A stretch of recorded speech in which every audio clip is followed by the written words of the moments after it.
नमस्ते एवरीवन, स्वागत है आप सभी का आपके अपने educational platform the content cloud पर। कैसे हैं आप सभी? आई होप आप सभी लोग अच्छे होंगे और आपकी प्रिपरेशन भी अच्छे से चल रही होगी।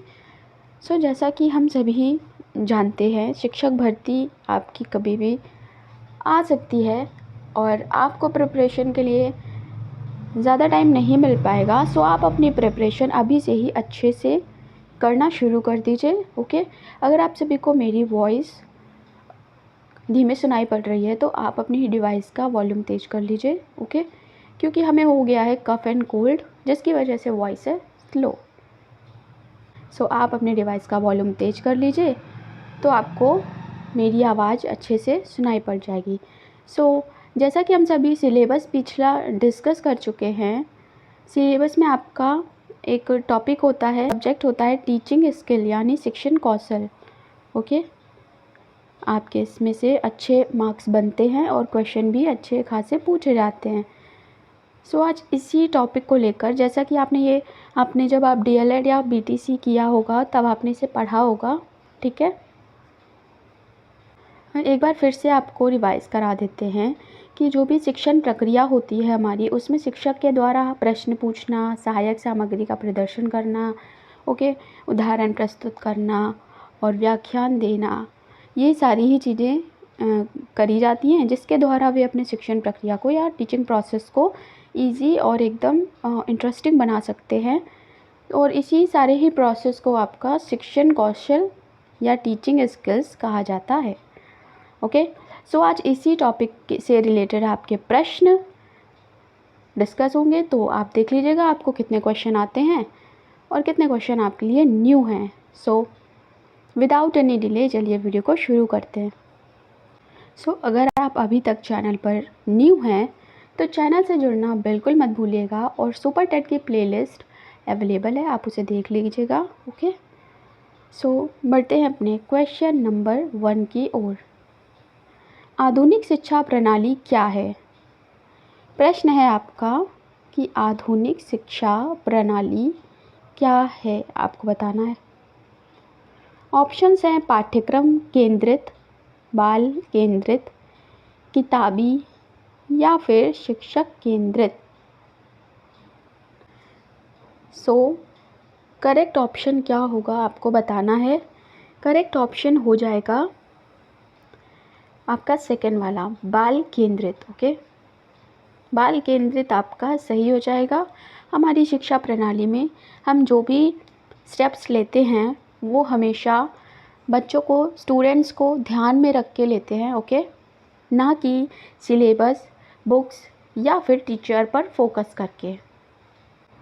आपका बच्चों के लिए, चिल्ड्रंस के लिए क्या इम्पॉर्टेंट है वो बहुत इम्पॉर्टेंट रोल प्ले करता है। ओके, ऑप्शन नंबर सेकंड आपका सही हो जाएगा। बढ़ते हैं नेक्स्ट क्वेश्चन की ओर। नेक्स्ट क्वेश्चन है, निम्नलिखित में से शैक्षिक योजना के दृष्टिकोण कौन हैं? पहला है ऑप्शन मानव शक्ति दृष्टिकोण, दूसरा है सामाजिक मांग दृष्टिकोण। कौन सा आपका शैक्षिक योजना के दृष्टिकोण हैं, आपको बताना है। Option number A and B या फिर उपयुक्त में से कोई नहीं।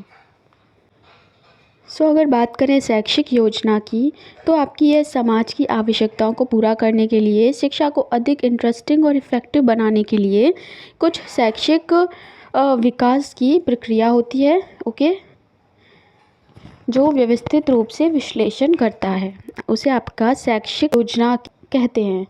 इसके अंतर्गत आपके कुछ दृष्टिकोण आते हैं।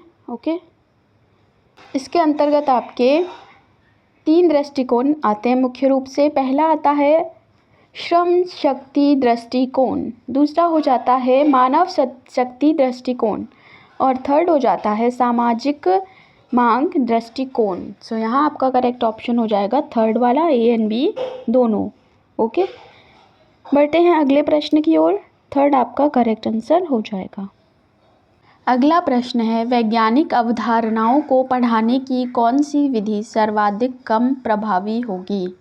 ओके, आपको बताना है कौन सी जो विधि है वो लेस इफ़ेक्टिव होगी। ऑप्शन है आपके, एक बड़े अध्यापन कक्ष को व्याख्यान देना, या फिर एक छोटे समूह को वैज्ञानिक सिद्धांतों का प्रदर्शन देना, या फिर थर्ड ऑप्शन विद्यार्थियों द्वारा किए गए प्रयोगशालीय प्रयोग, या फोर्थ ऑप्शन विज्ञान परियोजनाएं। सो इनमें से क्या ऑप्शन आपका सही हो जाएगा आपको बताना है। ओके। सो अगर बात करें व्याख्यान विधि की, तो ये आपकी एक मौखिक विधि है जहाँ पर जो टीचर होता है वो किसी एक टॉपिक पर एक बड़ी सी कक्षा को, यानी बड़ी कक्षा कक्ष में आपका वो पूरे समय के लिए व्याख्यान देता है। ओके। सो ऑप्शन आपका फर्स्ट वाला सही हो जाएगा। ओके, फर्स्ट वाला सही हो जाएगा। एक बड़े अध्यापन कक्ष को व्याख्यान देना, जैसे आपका कोई नोटिफिकेशन, कोई सूचना हुई, इन्फॉर्मेशन हुई, अवधारणा हुई, तथ्य, घटनाएं, सिद्धांत या फिर कोई कानून, इन सभी टॉपिक पर आपको वहाँ पे डिटेल व्याख्यान होता है। सो ऑप्शन नंबर 1 आपका करेक्ट आंसर हो जाएगा। बढ़ते हैं अगले प्रश्न की ओर। नेक्स्ट क्वेश्चन है, दिए गए विकल्पों में से कौन सा विकल्प स्कूल आधारित मूल्यांकन का गलत विवरण है? यह केवल सहपाठ्यचर्या पहलुओं को शामिल करता है, इसमें शैक्षणिक पहलुओं को शामिल किया जाता है, इसमें गैर शैक्षणिक पहलुओं को शामिल किया जाता है, या फिर इसमें सभी पहलुओं को शामिल किया गया है। सो क्या हो जाएगा आपका गलत विवरण आपको बताना है। ओके। करेक्ट ऑप्शन हो जाएगा ऑप्शन नंबर 1, यह केवल सहपाठ्यचर्या पहलुओं को शामिल करता है। ये बढ़ते हैं अगले प्रश्न की ओर। सो नेक्स्ट क्वेश्चन है नंबर 5 है, आंगनवाड़ी केंद्र में निम्नलिखित 4 सेवाओं में से स्कूल की तत्परता से संबंधित कौन सी सेवा है? आपको बताना है। ऑप्शन है आपके गैर औपचारिक पूर्व स्कूल शिक्षा, स्वास्थ्य जांच, या फिर प्रतिरक्षा, या फिर पूरक पोषण। कौन सा ऑप्शन आपका सही हो जाएगा बताना है। सो करेक्ट आंसर हो जाएगा इस क्वेश्चन का ऑप्शन नंबर 1, गैर औपचारिक पूर्व स्कूल शिक्षा। बढ़ते हैं अगले प्रश्न की ओर। क्वेश्चन नंबर 6 है, जब एक निर्योग बच्चा पहली बार विद्यालय आता है तो शिक्षक को क्या करना चाहिए? ऑप्शन है आपके बच्चे को निर्योग्यता के अनुसार उसे विशेष विद्यालय में भेजने का प्रस्ताव देना चाहिए, उसे अन्य विद्यार्थियों से अलग रखना चाहिए। थर्ड ऑप्शन है सरकारी योजना विकसित करने के लिए बच्चे के माता पिता के साथ चर्चा करनी चाहिए, या फिर फोर्थ ऑप्शन प्रवेश परीक्षा लेनी चाहिए। सो जो भी निर्योग बच्चे या मन से कमज़ोर बच्चे होते हैं उनके लिए आपको उनके माता पिता के साथ चर्चा करनी चाहिए, यानी ऑप्शन नंबर 3 आपका करेक्ट आंसर हो जाएगा। बढ़ते हैं अगले प्रश्न की ओर। अगला प्रश्न है, कौन सा अधिनियम शिक्षा, रोजगार, बाधा मुक्त वातावरण के निर्माण, दिव्यांग व्यक्तियों की सामाजिक सुरक्षा प्रदान करता है? मानसिक स्वास्थ्य अधिनियम 1987, भारतीय पुनर्वास परिषद RCI अधिनियम 1992, दिव्यांग व्यक्ति अधिनियम, समान अवसर अधिकारों का संरक्षण और पूर्ण भागीदारी, या फिर फोर्थ ऑप्शन राष्ट्रीय ट्रस्ट अधिनियम 1999। कौन सा आपका जो दिव्यांग व्यक्ति हैं उनकी समाज सुरक्षा प्रदान करता है? ओके। सो करेक्ट आंसर हो जाएगा ऑप्शन नंबर 3, समान अवसर अधिकारों का संरक्षण और पूर्ण भागीदारी। ओके। इस अधिनियम के अनुसार दिव्यांगता से पीड़ित प्रत्येक बच्चे की तब तक उचित शिक्षा प्राप्त होती है जब तक कि वह 18 ईयर्स का नहीं हो जाता। ओके, 18 वर्ष की आयु प्राप्त नहीं कर लेता। सो ये आपके लिए इम्पॉर्टेंट है। Option number 3 is the correct answer. बढ़ते हैं अगले प्रश्न की ओर। क्वेश्चन नंबर 8 है, इनमें से कौन सा एक नैतिक मूल्य आपका है जिसे एक शिक्षक द्वारा ग्रहण किया जाना चाहिए? ओके, विचारशीलता, तत्परता, साहस या फिर धर्म। सो आपका टीचर को एक ये इम्पॉर्टेंट नैतिक मूल्य है, एक्सेप्ट करना चाहिए, आपको ग्रहण करना चाहिए, वो है विचारशीलता। ऑप्शन नंबर 1 करेक्ट आंसर हो जाएगा। बढ़ते अगले प्रश्न की ओर।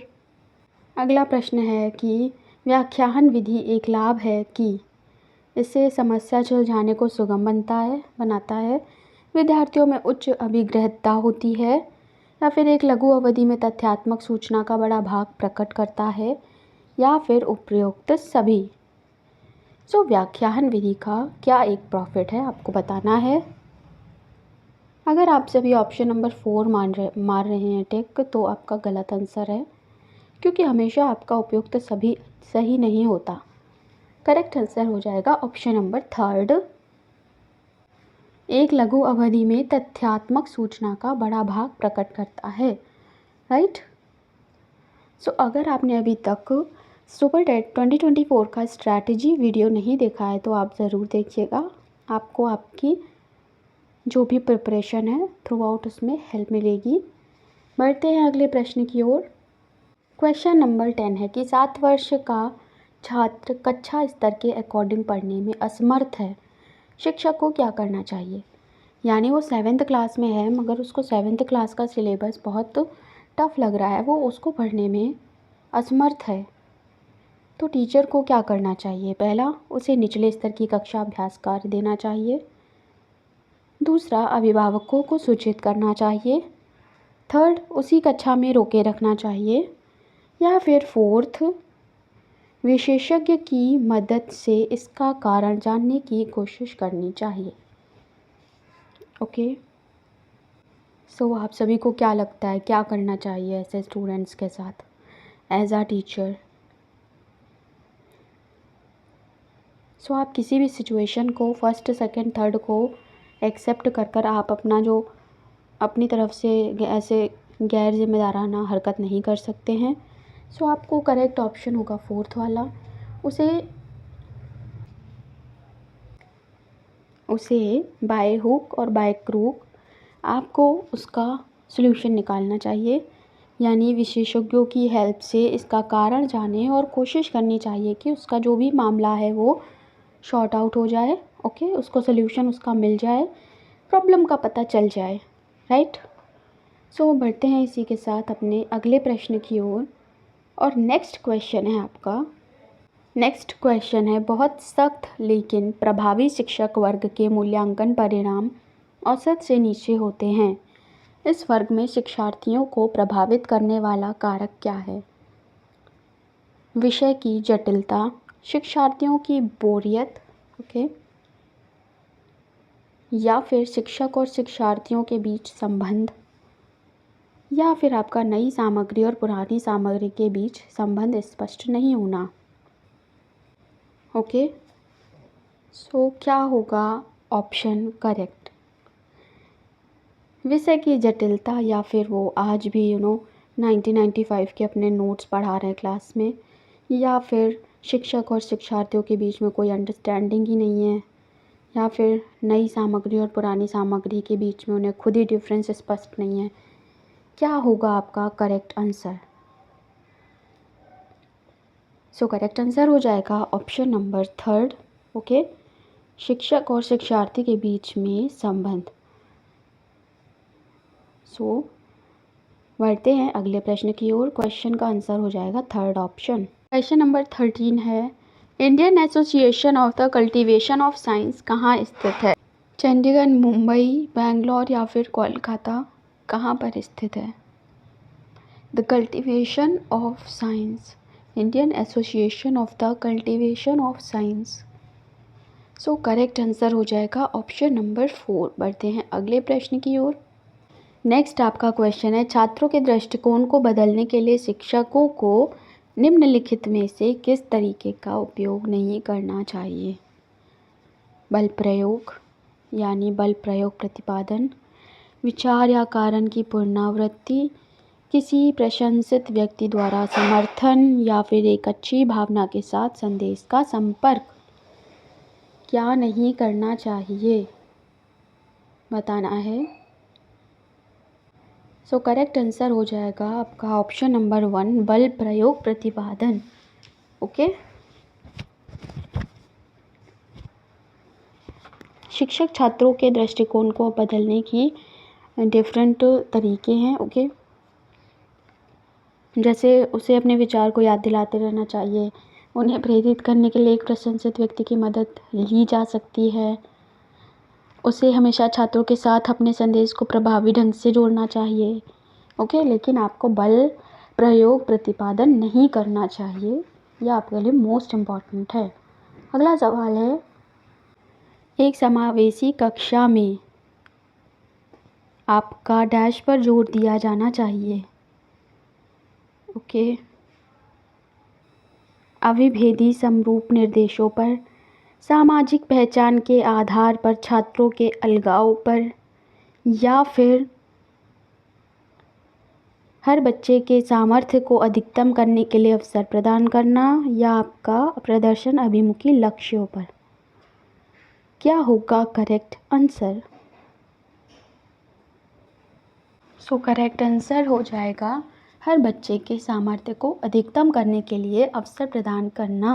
ओके, यानी उनमें कोई भी मतभेद या अक्षमताएं हों तो उन्हें फिर भी उन्हें सभी बच्चों के साथ ही मतलब उन्हें बिठाना चाहिए। कोई भी ऐसे डिफरेंशिएट नहीं करना चाहिए उन्हें, राइट।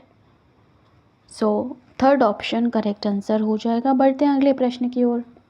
क्वेश्चन नंबर 16 है, किस सिद्धांत में कहा गया है कि सबसे अच्छी सीख तब होती है जब शिक्षक को किसी छात्र को जागृत करने में सफल हो जाता है। ओके, यह आपका कौन सा सिद्धांत है? प्रेरणा का सिद्धांत, उत्तेजना का सिद्धांत, लक्ष्य निर्धारण का सिद्धांत, या फिर साहचर्य का सिद्धांत? क्या होगा करेक्ट आंसर? यह आपके शिक्षण और सीखने की एक प्रभावी विधि है। ओके, करेक्ट आंसर इसका हो जाएगा उत्तेजना का सिद्धांत। बढ़ते हैं अगले प्रश्न की ओर।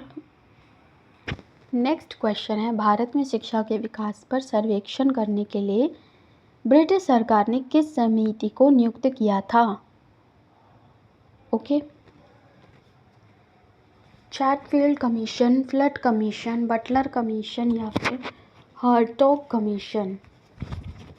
भारतीय शिक्षा के विकास पर सर्वेक्षण के लिए ये किया था आपका Hartog commission. Okay, option number 4 is the correct answer. बढ़ते हैं अगले प्रश्न की ओर। क्वेश्चन नंबर 18 है, राष्ट्रीय पाठ्यचर्या की रूपरेखा 2005 ने निम्नलिखित में से किस परीक्षा में सुधार करने का सुझाव दिया? 10वीं की वैकल्पिक परीक्षा, विद्यालय शिक्षा के विभिन्न चरणों में आयोजित की जाने वाली राज्य स्तरीय परीक्षाएं, या फिर प्रतिस्पर्धी वैकल्पिक प्रवेश परीक्षा, या फिर ऑल यानी उपरोक्त सभी? कौन सा वाला ऑप्शन आपका करेक्ट होगा बताना है आप सभी को। ओके, क्या होगा करेक्ट आंसर? अगर आपको मेरी वॉइस स्लो लग रही हो तो प्लीज़ वॉल्यूम को अपने डिवाइस के थोड़ा सा बढ़ा लीजिए, ठीक है, जिससे आपको हमारी आवाज़ क्लियर हो जाए। यहाँ आपका करेक्ट आंसर होगा ऑप्शन नंबर 1, 10वीं कक्षा की वैकल्पिक परीक्षा। ओके, बढ़ते हैं अगले प्रश्न की ओर। अगला क्वेश्चन है, प्रारंभिक बाल्यावस्था की शिक्षा में निम्नलिखित में से कौन सा शामिल है? शारीरिक विकास, संज्ञानात्मक विकास, सामाजिक विकास, या फिर उपरोक्त सभी? ओके, क्या होगा करेक्ट आंसर? अगर आपने अभी तक प्रीवियस वीडियोस नहीं देखे हैं एस्टेट प्लेलिस्ट के तो उन्हें ज़रूर देखिएगा। ओके, और चैनल पर न्यू हैं तो चैनल से जुड़ जाइएगा। बढ़ते हैं अपने क्वेश्चन के आंसर की ओर। ओके, प्रारंभिक बाल्यावस्था की शिक्षा के उद्देश्य और प्रारंभिक बाल्यावस्था देखभाल और शिक्षा यानी ECCE के अकॉर्डिंग बच्चों की पूर्ण क्षमता के अनुकूलतम विकास की सुविधाजनक बनाना और उनका सर्वांगीण विकास करने की नींव रखना है। ओके, यहाँ पर ऑप्शन नंबर आपका 4 उपरोक्त सभी सही हो जाएगा। बढ़ते हैं अगले प्रश्न की ओर। नेक्स्ट क्वेश्चन है 20 नंबर कि आपकी निम्नलिखित में से कौन सी विधि बाल केंद्रित विधि नहीं है? आपको बताना है बाल केंद्रित विधि इनमें से कौन सी नहीं है। पहली आपकी व्याख्यायन विधि, दूसरी है परियोजना विधि, तीसरी है प्रदर्शन विधि, चौथी है प्रयोगशाला विधि। तो इनमें से कौन सी बाल केंद्रित विधि नहीं है? एक एक करके इनके डिटेल के बारे में जान लेते हैं हम लोग। ये जो प्रयोगशाला विधि है ये हम लोग समझ लेते हैं। ओके, पहली डिस्कस करते हैं प्रयोगशाला विधि। यह एक ऐसी विधि है जिसमें छात्रों को वस्तुओं या सामग्रियों के साथ अवलोकन और प्रयोग करना शामिल है। ठीक है, यह दिमाग और हाथ दोनों की अधिक भागीदारी की गुंजाइश प्रदान करता है, जो कि अभिज्ञान को सुविधाजनक बनाता है। अगली है आपकी प्रदर्शन विधि। ये एक ऐसी आपकी विधि है जिसमें कि एक शिक्षक अवधारणाओं को प्रदर्शन करता है और छात्र आपका दृश्य विश्लेषण के माध्यम से समझता है और अवलोकन भी करके खुद में सुधार करता है। ठीक है, नेक्स्ट आती है परियोजना विधि। तो परियोजना विधि आपकी एक ऐसी विधि है जो एक विशिष्ट परियोजना को पूरा करने के लिए एक समूह में काम करके छात्रों को स्वैच्छिक भागीदारी पर जोर देती है। ओके, यह सहकर्मी समूह के पारस्परिक सहयोग से सक्रिय शिक्षा सुनिश्चित करता है। बात करें ऑप्शन नंबर 1 की, तो व्याख्यायन विधि हम लोग ऑलरेडी डिस्कस कर चुके हैं। ओके, करेक्ट आंसर आपका हो जाएगा ऑप्शन नंबर 1, व्याख्यायन विधि। बढ़ते हैं अगले प्रश्न की ओर। अगला प्रश्न है कि निम्नलिखित में से कौन ICT के बारे में सही नहीं है? ओके, ICT एक आधुनिक शिक्षण सहायक सामग्री है। ICT शिक्षण में एक उपयोग शारीरिक श्रम को कम करता है। ICT एक शिक्षक का एक विकल्प है, या फिर शिक्षण में ICT सीखने की सुविधा प्रदान करता है। क्या होगा आपका ICT के बारे में गलत स्टेटमेंट? करेक्ट आंसर हो जाएगा आपका ऑप्शन नंबर 3। ओके, यह एक शिक्षक का विकल्प नहीं है। ओके, ICT आपका सॉफ्टवेयर और हार्डवेयर सिस्टम का एक पैकेज है जो आपका शिक्षण पद्धति में अक्सर सहायता करता है। राइट, बढ़ते हैं अगले प्रश्न की ओर। नेक्स्ट क्वेश्चन है, शिक्षा का अधिकार अधिनियम 2009 के अकॉर्डिंग निम्नलिखित में से कौन स्कूल प्रबंधन समिति का कार्य नहीं है? विद्यालय विकास की योजना तैयार करना, सेकंड है अनुदान के उपयोग की निगरानी करना, स्कूल के काम की निगरानी करना, या फिर माता पिता को अपने बच्चों को दंडित करने के लिए प्रोत्साहित करना। क्या आपका शिक्षा का अधिकार अधिनियम 2009 के अकॉर्डिंग गलत है? आपको वो स्टेटमेंट टिक करना है। क्या होगा करेक्ट आंसर? करेक्ट आंसर हो जाएगा आपका 4th वाला, माता पिता के लिए मतलब अपने बच्चों को दंडित करने के लिए उन्हें प्रोत्साहित करना। ये आपका टोटली गलत है। बढ़ते हैं अपने अगले प्रश्न की ओर। नेक्स्ट क्वेश्चन है, अंग्रेजी के विरुद्ध अरबी और संस्कृत दोनों भाषाओं को किसने अस्वीकार किया क्योंकि उनका मानना था कि अंग्रेजी उन दोनों से बेहतर थी? इस क्वेश्चन का करेक्ट आंसर क्या होगा? ऑप्शन है आपका वुड, मैकॉले, लॉर्ड बेंटिक या फिर हंटर। ओके,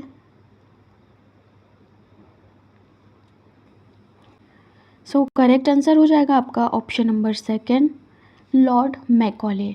लॉर्ड मैकॉले का नाम आपका था थॉमस बॉबिंगटन मैकॉले। ओके, 10 जून 1834 को ये भारत के सर्वोच्च परिषद के सदस्य के रूप में भारत के तब के मद्रास पहुँचे थे और विलियम बेंटिक की तत्कालीन गवर्नर जनरल थे।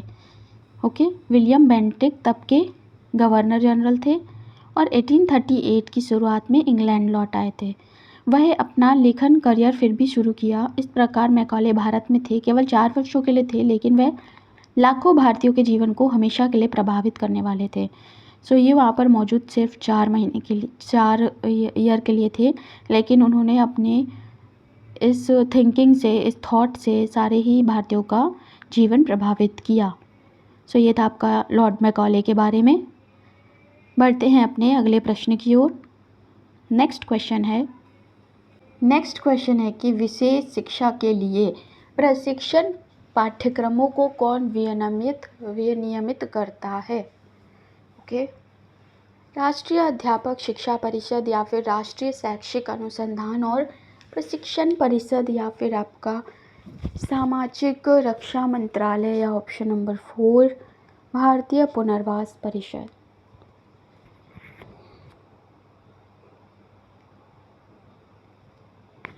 सो क्या होगा करेक्ट आंसर?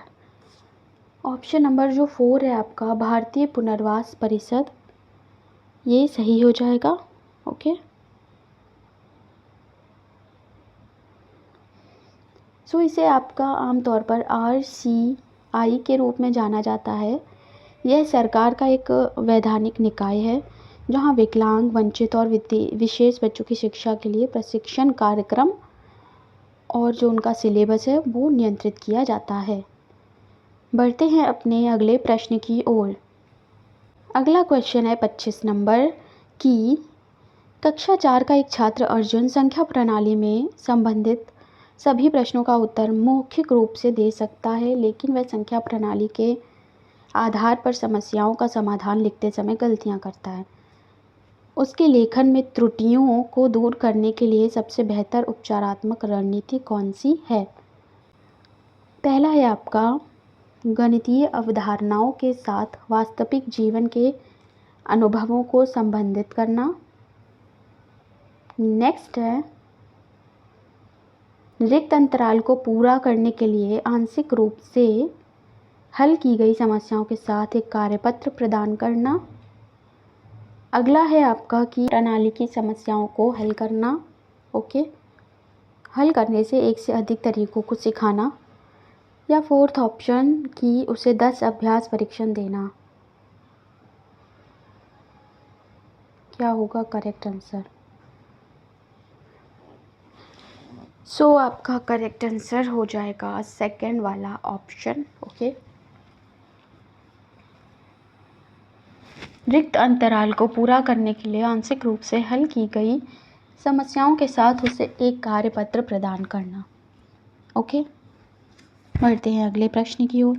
नेक्स्ट क्वेश्चन है राममूर्ति समिति 1990 में राष्ट्रीय शिक्षा नीति 1986 की समीक्षा के बाद पाया कि ग्रामीण बच्चे उच्च शिक्षा हासिल नहीं कर पा रहे हैं, क्योंकि अंग्रेजी के प्रति उनका रवैया प्रतिगामी था, अंग्रेजी भाषा का प्रभुत्व, क्षेत्रीय भाषा का प्रभुत्व, या फिर बहुभाषावाद की ओर से सरकार की अनभिज्ञता। ओके, सो करेक्ट आंसर हो जाएगा ऑप्शन नंबर सेकंड, अंग्रेजी भाषा का प्रभुत्व। नेक्स्ट क्वेश्चन है शिक्षण के संज्ञानात्मक सिद्धांत के प्रस्तावक कौन है? NL Ghosh, Shiv Kumar Mishra, VF Skinner, या फिर KFC। क्या है आपका correct answer? So correct answer हो जाएगा option number 1 NL Ghosh, right. इनके विचार संज्ञानात्मक मनोविज्ञान के विद्यालय से प्रभावित थे। बढ़ते हैं अगले प्रश्न की ओर। अगला प्रश्न है एक शिक्षक अपने छात्रों को अधिगम हेतु सीखने के लिए आंतरिक रूप से प्रेरित होने के लिए कैसे प्रोत्साहित कर सकता है? व्यक्तिगत लक्ष्यों और उनकी प्रवीणता को निर्धारित करने में उनका समर्थन करके, या फिर टॉफ़ी जैसे भौतिक पुरस्कार देकर, या टॉफ़ी चिंता और भय उत्पन्न करके, या प्रतियोगी परीक्षा देकर। क्या होगा करेक्ट आंसर? करेक्ट आंसर हो जाएगा ऑप्शन नंबर 1 व्यक्तिगत लक्ष्यों और उनकी प्रवीणता को निर्धारित करने में उनका समर्थन करके। ओके, बढ़ते हैं अगले प्रश्न की ओर। नेक्स्ट क्वेश्चन है बच्चे के विकास को प्रभावित करने वाली हर चीज़ को आनुवांशिकता के अलावा पर्यावरण के अंतर्गत वर्गीकृत किया गया है। यह कथन किसका है? स्किनर का, वुडवर्थ का, डगलस का, या फिर हॉलैंड का? सो ये क्वेश्चन आपका इम्पॉर्टेंट है। ओके, करेक्ट आंसर आपका जो हो जाएगा वो होगा ऑप्शन नंबर 3 डगलस। ओके, बढ़ते हैं अगले प्रश्न की ओर। क्वेश्चन नंबर 30 है यह वह विधि है जो शिक्षार्थी को खुद के लिए चीज़ों की खोज करने की अनुमति देती है। परियोजना विधि, निगमन विधि, ह्यूरिस्टिक विधि या विश्लेषणात्मक विधि। ये प्रश्न आपका बहुत इम्पॉर्टेंट है। ओके, सो सबसे पहले हम लोग डिस्कस कर लेते हैं परियोजना विधि। परियोजना विधि।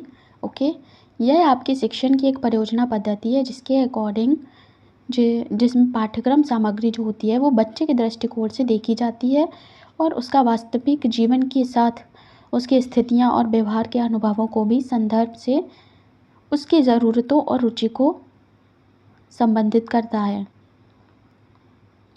ओके, नेक्स्ट है आपकी निगमन विधि। सो ऑप्शन नंबर जो 1 है परियोजना विधि, यह आपकी एक आधुनिक शिक्षण पद्धति है। ओके, सेकंड की बात करें निगमन विधि, तो यह आपकी एक शिक्षक केंद्रित दृष्टिकोण है। ओके, जिसमें आपका शिक्षण के लिए एक संवेदनशील दृष्टिकोण होता है। शिक्षार्थियों को नियम देने से शुरू होता है और फिर उदाहरण और फिर प्रैक्टिस। राइट, बात करें नेक्स्ट ह्यूरिस्टिक विधि की, तो ह्यूरिस्टिक विधि आपकी H.I. आर्मस्ट्रॉन्ग ने 1928 को दी थी। ह्यूरिस्टिक शब्द एक ग्रीक है जिसका अर्थ होता है यूरिसिका। ये आपसे पूछा जाता है। ओके, जिसका अर्थ होता है पता लगाना। सो ये आपकी ऐसी पद्धति है जिसमें आप एक खोजकर्ता के दृष्टिकोण से बच्चों को यथासंभव सीखना शामिल करते हैं। इसके कुछ चरण होते हैं, जैसे कि पहले समस्या को पहचानना, फिर प्रयोग और अवलोकन करना, फिर समस्या का समाधान करना और फिर आपका मूल्यांकन करना। ठीक है, नेक्स्ट बात करते हैं विश्लेषणात्मक विधि की। तो यह आपकी अज्ञात से ज्ञात की ओर बढ़ना, इसका अर्थ होता है यानी तोड़ना। ठीक है, सो करेक्ट आंसर यहाँ हो जाएगा थर्ड वाला ऑप्शन, ह्यूरिस्टिक विधि। ओके, यहाँ फिनिश होते हैं हमारे टीचिंग स्किल यानी शिक्षण कौशल से रिलेटेड आपके महत्वपूर्ण प्रश्न। कितने क्वेश्चंस आपको आते थे, कितने आपके सही हुए, कमेंट सेक्शन में बताना बिल्कुल ना भूलें। चैनल पर न्यू है तो चैनल से जुड़ जाएं। मिलते हैं नेक्स्ट वीडियो में। Till then thanks for watching. जय हिंद, जय भारत।